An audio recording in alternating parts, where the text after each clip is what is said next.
O capítulo 10 do mangá Chaos Chapter, a saga de Caos.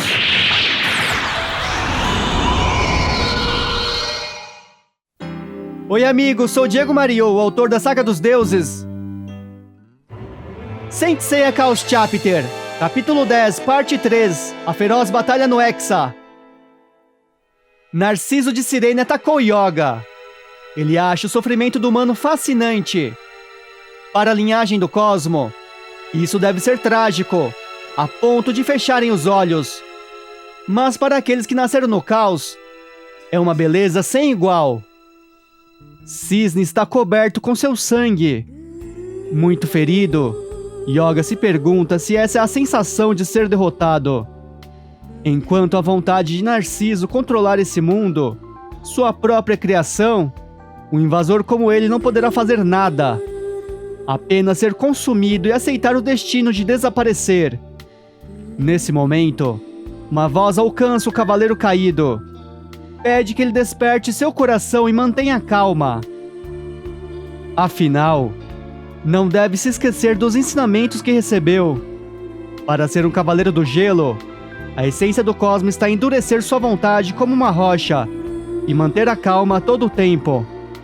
Não importa quais sejam as circunstâncias, sempre deve se manter firme e calmo.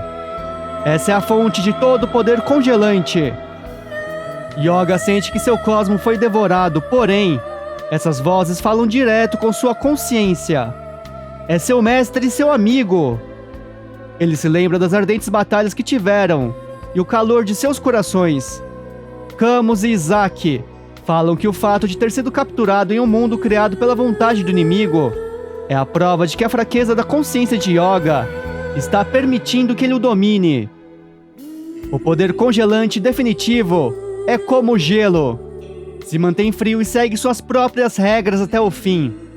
Não deve desperdiçar as vidas que guiam seu coração e as técnicas que aprendeu. Agora, Yoga deve se levantar. O cisne dos campos de gelo. Narciso percebe o movimento do cavaleiro. Sente nesse momento uma curiosa consciência ardendo de algum lugar desconhecido. Se pergunta se é apenas sua imaginação, pois não deveria existir outra consciência além da sua em Sutanli. Cisne se levanta. Mesmo ferido pelo mortal poder de Narciso, ele sobreviveu. O deus reconhece que realmente é um humano que treinou muito bem seu respeito. Mas se agarrar a esperança em si mesmo, só o torna desafortunado. Entretanto, se permitir que a visão do deus do caos o domine, morrerá sem sentir qualquer dor. Narciso irá atacar novamente. Dessa vez, os fragmentos da consciência de Yoga serão destruídos e transformados em pó juntamente com seu corpo. Deve aceitar o destino de se tornar parte de Sutanli. Será o fim de Cisne. Visão final da morte! O cavaleiro é atingido pelo poder. Contudo, Narciso se espanta. Ele não pode mais sentir Cisne de forma alguma. Desapareceu completamente. Mesmo que ele se torne poeira, enquanto estiver naquele mundo, ainda poderia rastrear seu brilho. Então, não entende como Yoga desapareceu completamente num piscar de olhos. É como se sua existência tivesse se elevado ao mundo desconhecido, escapando de sua consciência. De repente, Yoga surge nas costas de Narciso, dizendo que ele está certo. Ressurge a Kamui de Cisne. Narciso está impressionado. Isso deveria ser impossível. Era para Yoga ter sido despedaçado por sua visão. Se pergunta como ele sobreviveu. Além disso, está trajando uma Kamui, que não deveria existir lá, graças à sua visão. Narciso acredita que o respeito de Yoga rompeu o selo Hexa e se elevou ao nível de sua visão. Sua consciência se libertou do controle do Deus do Caos e se igualou a ele. Afinal, seu mestre lhe ensinou que a essência das técnicas de gelo é dominar seu próprio respeito, disciplinar a si mesmo e levar sua consciência ao nível onde ninguém possa atingir. Em outras palavras, o nível que Narciso domina em seu mundo é como ficar calmo para um cavaleiro de gelo. A ligação de Sirene com Sultan Lee é apenas para criar uma utopia, onde ele pode reinar e expulsar a vontade dos outros. Ironicamente, ao lutar contra sua visão, Cisne condensou sua consciência e pôde alcançar a origem de seu respeito, ao mesmo tempo que seu corpo foi capaz de escapar da armadilha de Sultan Lee. Ele alerta Narciso que nem mesmo uma célula de seu corpo fará o que ele deseja. Mas o Deus do Caos avisa que mesmo que Yoga acredite que atingiu um nível igual ao dele, sua utopia não mudou. Por sua visão, sua consciência não poderá sobrepujar a dele. Portanto, é impossível que o ataque. Yoga pergunta se ele tem certeza disso. Narciso se assusta. Está envolto em neve, mas em uma neve carmesim. Mas ele não permitiu de forma alguma que aquela neve vermelha surja em Sultan Lee. Se pergunta por que sua visão não o obedece. Cisne explica que é como Narciso disse. Dominou sua consciência enquanto ele se fortaleceu para que ambos os mundos não pudessem coexistir. Mas seu ataque de visão espalhou o sangue de Yoga por todo lugar. Sirene agora entende. Cisne usou o Cosmo em seu sangue para espalhar seu gélido poder. O sangue se tornou cristais. E esse frio está fazendo um deus como ele tremer. Isso não é qualquer frio. É o Super Zero.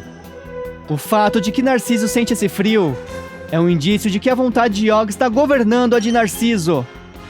Ele está perplexo. A neve vermelha de Cisne está engolindo Sultan Lee e tudo está sendo envolvido por ela. Até mesmo sua armadura do caos, a Kaiser, está congelando juntamente com seu corpo. Yoga destruirá o pássaro diabólico do caos. Agora, seu respeito responderá aos ensinamentos de seu mestre e aos sentimentos de seu amigo.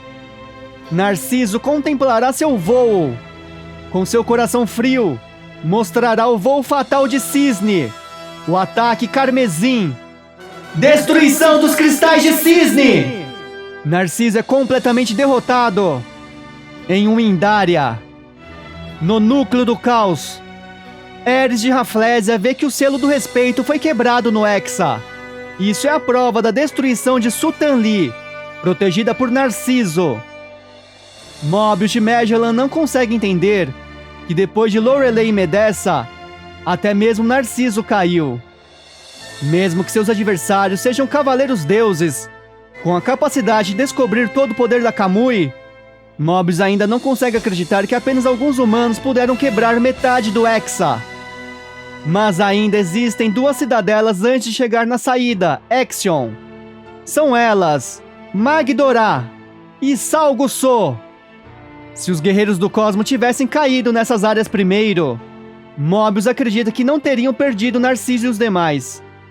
Seja qual for o caso, enquanto essas duas cidadelas estiverem ativas, eles nunca chegarão a Exion. Aquele que protege Magdorá é um dos mais poderosos, próximo do rei Amadeus, entre os 12 deuses do caos. Não importa o que aconteça, os guerreiros do Cosmo não podem derrotá-lo. Ele herdou o sangue puro do deus do caos. Mesmo que os cavaleiros deuses se juntem, não podem derrubá-lo. Os deuses do Cosmo cairão em meio à rede defensiva dos gloriosos. Não conseguirão avançar facilmente. E agora, enquanto estiverem lutando, o mundo será convertido no caos. Ceia de Pégaso avança. Ele entrou no território inimigo há muito tempo, mas sente que há algo estranho. Depois de procurar por tanto tempo, não consegue encontrar o inimigo, nem mesmo sente, e se pergunta se aquela área está vazia. Nesse instante, um Anarques desconhecido está se espalhando ferozmente por toda a área, como se alguém estivesse indo em sua direção, com uma enorme sede de sangue. Ceia não consegue ver o adversário. Num piscar de olhos, algo surpreende. Ceia recebeu um ataque diretamente em seu coração. É impossível. Apenas conseguiu sentir uma sede de sangue enorme, e alguns golpes invisíveis atingiram seu corpo. O Cavaleiro de Atena não entende o que está acontecendo. Se pergunta o que é aquele ataque que faz jorrar seu sangue. Pégaso caiu. O inimigo finalmente se aproxima. O chama de tolo, pois bastou ser atingido por um golpe para acabar assim. Acha muito engraçado o poder de um guerreiro do cosmo, mas é ridículo ver seres tão insignificantes se esforçando para entrar nesse Armagedon. Portanto, o Deus do Caos sozinho irá enterrar todos que invadiram o Hexa, agora que Seiya morreu. Se curtiu o conteúdo, deixa seu like, subscribe, comenta a hashtag Morra Seiya. Muito obrigado!